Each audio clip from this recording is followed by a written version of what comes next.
Welcome back. അപ്പം ഇന്നത്തെ വീഡിയോയിൽ നമ്മൾ കാണിക്കാൻ പോകുന്നത് ശതാവരി പൂത്തതാണ് കേട്ടോ.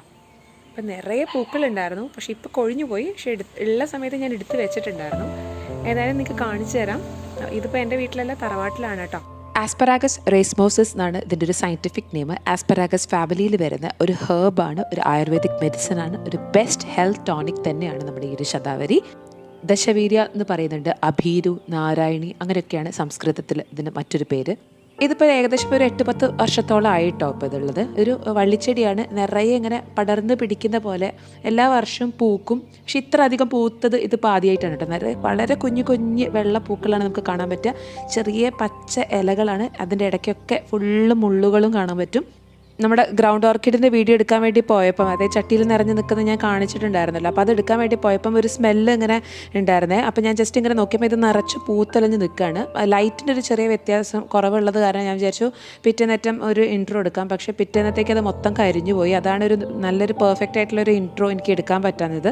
പക്ഷേ എന്നാലും നമുക്ക് ഈ ഒരു വീഡിയോ അന്ന് പകർത്തിയത് കാരണം നിങ്ങൾക്ക് എല്ലാവർക്കും കാണിക്കാൻ പറ്റി. ഒരുപാട് പേർക്ക് അറിയുന്നുണ്ട്, പക്ഷേ ഒരുപാട് പേർക്ക് അറിയാത്തവരുണ്ടാകും.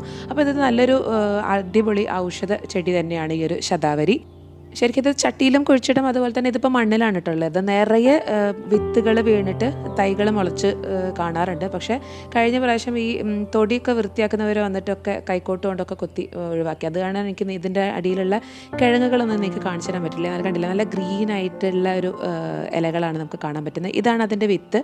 ഇത് കുറച്ചിങ്ങനെ ഒരു റെഡ് കളറായി, പിന്നെ ഒരു ബ്രൗൺ കളറായി, പിന്നെ അത് വിത്തിന് പാകമായിട്ട് അതിങ്ങനെ വീണ് നിറയെ ഇഷ്ടം പോലെ തൊടിയിൽ കാണാൻ പറ്റും. നല്ല അത്യാവശ്യം നല്ല ഒരു പ്രത്യേകിച്ചൊരു പരിഗണന അങ്ങനത്തെ ആവശ്യമൊന്നുമില്ല, ഉണ്ടെങ്കിൽ ഇഷ്ടം പോലെ ഉണ്ടാവുകയും ചെയ്യും.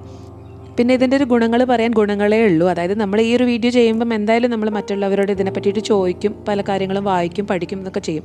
അപ്പം ഇതിൻ്റെ കിഴങ്ങ് എന്ന് പറയുന്നത് ഉപയോഗിച്ചിട്ടാണ് തൈലം, കുഴമ്പ്, കഷായം, അങ്ങനെ പല രീതിയിൽ ഇത് ഉണ്ടാക്കുന്നത്. ആയുർവേദ കടകളിൽ നമുക്കിതിൻ്റെ ക്യാപ്സ്യൂളായിട്ടും പൊടികളായിട്ടും ഒക്കെ അവൈലബിൾ ആണ്. അപ്പോൾ അതൊക്കെ നമ്മൾ ഉപയോഗിക്കുമ്പോൾ, അല്ലെങ്കിൽ ഓരോരോ ശരീരത്തിന് ഓരോരോ രീതിയിലുള്ള പ്രശ്നങ്ങളായിരിക്കും ഉണ്ടാവുക. അപ്പോൾ അത് നമ്മൾ ഡോക്ടേഴ്സിനോട് ചോദിച്ചിട്ട് വേണം ഇത് ഇൻടേക്ക് ചെയ്യാൻ. പിന്നെ പ്രസവിച്ച് കഴിഞ്ഞ സ്ത്രീകൾക്ക് പൊതുവെ ബ്രസ്റ്റ് മിൽക്കിൻ്റെ പ്രൊഡക്ഷൻ വളരെ കുറവായിട്ട് പൊതുവെ കാണാറുണ്ട്. അപ്പം അതിന് ഏറ്റവും നല്ലൊരു ഒറ്റമൂലി തന്നെയാണ് ഈ ഒരു ശതാവരി ഇട്ട. അതായത് പാലിൽ നമ്മൾ ഇതിൻ്റെ കിഴങ്ങ് അരച്ച് കുടിക്കുകയാണെങ്കിൽ പെട്ടെന്ന് മിൽക്ക് പ്രൊഡക്ഷൻ കൂടുകയും അത് വളരെയധികം നല്ലത്, കുഞ്ഞുങ്ങൾക്ക് വളരെയധികം അവരുടെ ഇമ്മ്യൂൺ സിസ്റ്റം വളരെയധികം സ്ട്രോങ് ആക്കാൻ വളരെയധികം നല്ലതാണ്. നാച്ചുറൽ ആയിട്ടുള്ളൊരു സംഭവം അതിനെക്കൊണ്ട് പ്രത്യേകിച്ച് സൈഡ് എഫക്ട്സോ കാര്യങ്ങളോ ഇല്ല. പിന്നെ എന്ത് സംഗതികളും അമിതമായാലും അമൃതം വിഷം എന്ന് പറയുന്നത് നമ്മൾ കേട്ടിട്ടുണ്ട്. അതായത് ഞാനിപ്പോൾ ഇത് പറഞ്ഞ് പോയി വിചാരിച്ചിട്ട് നിങ്ങൾ വേഗം പോയിട്ട് ശതാവരീൻ്റെ കിഴങ്ങെടുത്ത് പാലിലരച്ച് കഴിക്കാനും നിൽക്കണ്ട. എന്ത് സംഭവം ചെയ്യുമ്പോൾ നമ്മൾ ഡോക്ടേഴ്സിൻ്റെ ഒക്കെ ഒരു പ്രിസ്ക്രിപ്ഷനോ അല്ലെങ്കിൽ അവരോട് ചോദിച്ചിട്ട് അതിൻ്റെ രീതി പോലെ എത്ര ക്വാണ്ടിറ്റി എടുക്കണം എന്നൊക്കെ നമ്മൾ ചോദിച്ചറിഞ്ഞിട്ട് വേണം ചെയ്യാൻ വേണ്ടിയിട്ട്. പിന്നെ ഇതൊരു വള്ളിച്ചെടിയാണെന്ന് പറഞ്ഞല്ലോ, അതിൻ്റെ ബേസ് പറയുന്നത് ഇപ്പോൾ ഇതാണ്. ഇതിന്നാണ് ഇപ്പോൾ ഇത്രയധികം പൂക്കളൊക്കെ ഉണ്ടായിട്ടുള്ളത്. അപ്പോൾ അതിങ്ങനെ മേലേക്ക് നല്ലോണം പടർന്ന് പിടിച്ച് കറണ്ടില്ല, നിറയെ മുള്ളുകൾ നിങ്ങൾക്ക് കാണാൻ പറ്റും. അപ്പോൾ ഇതിൻ്റെ കിഴങ്ങൊന്ന് നിങ്ങൾക്ക് കാണിക്കാൻ വേണ്ടിയിട്ട് ഞാൻ ഈ തൊടി മുഴുവൻ അരിച്ചു പെറുക്കി. പക്ഷേ ഒരൊറ്റ തൈ പോലും ഇല്ല, എല്ലാം ഞാൻ പറഞ്ഞില്ല കൊത്തിപ്പോയിന്ന്. പക്ഷേ ഇതിൻ്റെ ഒരു ഫോട്ടോ ഞാൻ ഷെയർ ചെയ്യുന്നുണ്ട്. ഇങ്ങനെയാണ് നീളങ്ങനെയാണ് ഇതിൻ്റെ കിഴങ്ങ് ഉണ്ടാവുക. അപ്പം നമുക്കിത് അച്ചാറൊക്കെ ഇടാൻ വേണ്ടിയിട്ട് ഉപയോഗിക്കുന്നത് പറഞ്ഞ് കേട്ടിട്ടുണ്ട്. നമ്മളിതുവരെ ഇട്ട് നോക്കിയിട്ടില്ല, ഇനി ഇട്ട് നോക്കണം. ഒരുപാട് ന്യൂട്രിയൻസ് അതുപോലെ തന്നെ വിറ്റാമിൻസ് ഒക്കെ അടങ്ങിയിട്ടുള്ള ഈ ഒരു ശതാവരി ഈ ഡയബറ്റിക് പേഷ്യൻസിന്, അതുപോലെ തന്നെ കൊളസ്ട്രോൾ ലെവലൊക്കെ ഹൈ ആയിട്ടുള്ളവർക്ക്, ഡിപ്രഷൻ ഉള്ളവർക്ക് ഇതൊക്കെ കൺട്രോൾ ചെയ്യാൻ വേണ്ടിയിട്ട് വളരെയധികം ഹെൽപ്ഫുൾ ആവും. ഫെർട്ടിലിറ്റി ട്രീറ്റ്മെൻറ്റിന് വേണ്ടിയിട്ട്, പിന്നെ അതുപോലെ തന്നെ നമ്മുടെ മെൻസ്ട്രൽ സൈക്കിളൊക്കെ കറക്റ്റായിട്ട് റെഗുലേറ്റ് ചെയ്യാൻ വേണ്ടിയിട്ട് വളരെയധികം നല്ലതാണ്. അപ്പോൾ ഇതിൻ്റെ വേറൊരു വേരിയേഷൻ കൂടി നിങ്ങൾക്ക് കാണിച്ചു തരാം. നമ്മളെ വെർട്ടിക്കൽ ഗാർഡനിലുള്ള ഇത് തൊട്ട് മുമ്പ് ഒരു വീഡിയോയിൽ ഞാനിത് കാണിച്ചിട്ടുണ്ട് കേട്ടോ. അപ്പോൾ ഇതാണ് നമ്മുടെ ശതാവരിയുടെ ഒരു മിനിയേച്ചർ ടൈപ്പ് ഒരു ഫേണാണ്. കോമൺ ആസ്പെറാഗസ് ഫേൺ എന്നൊക്കെ പറയുന്നുണ്ട് കേട്ടോ. അപ്പോൾ നിങ്ങൾക്ക് ഇതിൻ്റെ ഈ ഒരു വ്യത്യാസം നിങ്ങൾക്ക് കണ്ടാൽ തന്നെ അറിയാം, കുറച്ചുകൂടി സോഫ്റ്റ് ആണ്. പിന്നെ മുള്ളുകൾ എന്ന് പറഞ്ഞാൽ ഒരുപാട് മുള്ളുകളൊന്നും നമുക്ക് കാണാൻ അങ്ങനെയൊന്നും പറ്റുന്നില്ല, ലൈറ്റായിട്ടേ ഉള്ളൂ കേട്ടോ. അപ്പം ഇതിനും നിറയെ കിഴങ്ങുകളാണ്. വളരെ കുഞ്ഞ് പ്ലാന്റ് ആയിരുന്നു കേട്ടോ. ആകെ കൂടെ ഒരൊറ്റ മുരട്, അതായത് ഒരൊറ്റ കിഴങ്ങൊക്കെ ഉണ്ടായിരുന്നുള്ളൂ. പക്ഷേ ഇത് നന്നായിട്ട് സ്പ്രെഡായിട്ട് ഒരുപാടെണ്ണം ഉണ്ടായിട്ടുണ്ട്. നമുക്കൊന്ന് എടുത്ത് കണ്ടു നോക്കാം. കണ്ടതിപ്പം നമ്മളെ വെർട്ടിക്കൽ പോട്ടിലാണ് വെച്ചിട്ടുള്ളത്. അപ്പോൾ ഇതിലും നിറയെ കിഴങ്ങുകൾ തന്നെയാണ് വന്നിട്ടുള്ളത്. ഞാൻ ക്ലോസിൽ കാണിച്ചു തരാം കേട്ടോ.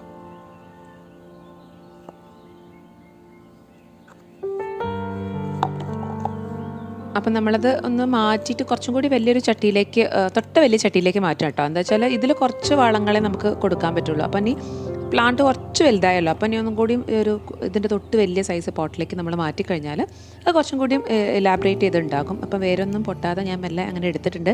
നിങ്ങൾക്ക് ഇതിൻ്റെ അടിയിലുള്ള ആ കിഴങ്ങൊന്ന് കാണിച്ചു തരാൻ വേണ്ടിയിട്ടായിരുന്നു കേട്ടോ. അപ്പോൾ വളരെ കുട്ടി കിഴങ്ങാണ്. അപ്പോൾ ഞാനൊന്ന് വാഷ് ഓഫ് ചെയ്ത് കഴിഞ്ഞാൽ നിങ്ങൾക്ക് കുറച്ചും കൂടി ക്ലിയർ ആയിട്ട് കാണാൻ പറ്റും. അപ്പോൾ ഈ ഒരു സംഭവം ഞാൻ മുമ്പേ കണ്ടിട്ടുള്ളത് നമ്മൾ ബൊക്കെയൊക്കെ കൊടുക്കും, പൂക്കളെ ബാക്കിലൊക്കെ ആയിട്ട് നമ്മളിത് വെച്ചത്, അങ്ങനെയാണ് ഞാൻ ആദ്യമായിട്ട് കണ്ടിട്ടുള്ളത്. പക്ഷേ ഇത് നമുക്ക് മെഡിസിനായിട്ട് ഈ ഒരു ടൈപ്പ് ഉപയോഗിക്കാൻ പറ്റുമോ എന്നുള്ളത് നിങ്ങളൊന്ന് കമൻറ്റ് ചെയ്യാൻ. അറിയുന്ന ഒരുപാട് പേരുണ്ടാക്കും ഇപ്പോൾ ഇത് കാണുന്നത്. അപ്പോൾ നമുക്കൊരു എന്തെങ്കിലും ഒരു നോളജ് നമുക്കും കിട്ടുമല്ലോ. ഇതിലെന്തെങ്കിലും മിസ്റ്റേക്സ് ഉണ്ടെങ്കിൽ അത് നിങ്ങൾ പറഞ്ഞു തരണം കേട്ടോ. അപ്പോൾ ഇതൊന്ന് ക്ലിയർ ഓഫ് ചെയ്യാം. അപ്പോൾ എൻ്റെ പ്ലാൻ എന്തായിരുന്നു വെച്ചാൽ ഇത് നിങ്ങൾക്ക് കാണിച്ചു തരാം. പിന്നെ അതുമാത്രമല്ല അത് സെപ്പറേറ്റ് ചെയ്തിട്ട് 1-2 ചട്ടിയിലേക്ക് മാറ്റാമെന്നൊക്കെ ഉള്ളൊരു പ്ലാനൊക്കെ ഉണ്ടായിരുന്നു കേട്ടോ. പക്ഷേ വളരെ കുഞ്ഞ് കിഴങ്ങുകളാണ്. അപ്പോൾ ചിലപ്പോൾ ഇത് പൊട്ടിപ്പോകാൻ ചാൻസ് ഉണ്ട്. അപ്പോൾ എനിക്കൊരു പേടി. അപ്പോൾ ഞാൻ വിചാരിച്ചു കുറച്ചും കൂടി വലുതായി കഴിഞ്ഞ് കുറച്ചും കൂടി ഒന്ന് ഡിവൈഡ് ആക്കാൻ പറ്റുന്നൊരു സ്റ്റേജിലേക്ക് എത്തിക്കഴിഞ്ഞതിന് ശേഷം മാത്രം ഇത് സെപ്പറേറ്റ് ചെയ്യാമെന്ന്.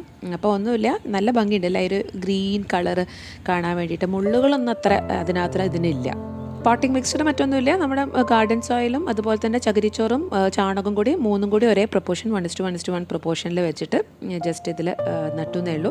കുറച്ച് വെള്ളം ഒഴിച്ചു കൊടുത്തു, മറ്റൊന്നും ചെയ്തിട്ടില്ല. അപ്പം ഞാൻ എന്തെങ്കിലും ഒരു ചെറിയൊരു ഇൻഫർമേഷൻ നിങ്ങൾക്ക് തരാൻ പറ്റിയെന്ന് തന്നെയാണ്, അല്ലെങ്കിൽ ആ പൂക്കൾ ഉണ്ടായതൊക്കെ ഒരുപാട് പേര് കണ്ടിട്ടുണ്ടാവില്ല. അപ്പോൾ അത് തരാൻ പറ്റിയെന്ന് തന്നെയാണ് എൻ്റെ വിശ്വാസം. അപ്പോൾ ഇത്രയേ ഉള്ളൂ പരിപാടി. അപ്പോൾ നമ്മളെല്ലാം റീപോർട്ടൊക്കെ ചെയ്ത് വെച്ചിട്ടുണ്ട്. അപ്പോൾ നിങ്ങൾക്ക് എൻ്റെ ഈ ഒരു വീഡിയോ ഇഷ്ടമായിട്ടുണ്ടെങ്കിൽ തീർച്ചയായിട്ടും ലൈക്ക് ചെയ്യാനും ഷെയർ ചെയ്യാനും സബ്സ്ക്രൈബ് ചെയ്യാനും മറക്കരുത്. അടുത്ത നല്ലൊരു വീഡിയോ ആയിട്ട് വരുന്നവരെ ബൈ ആൻഡ് ടേക്ക് കെയർ.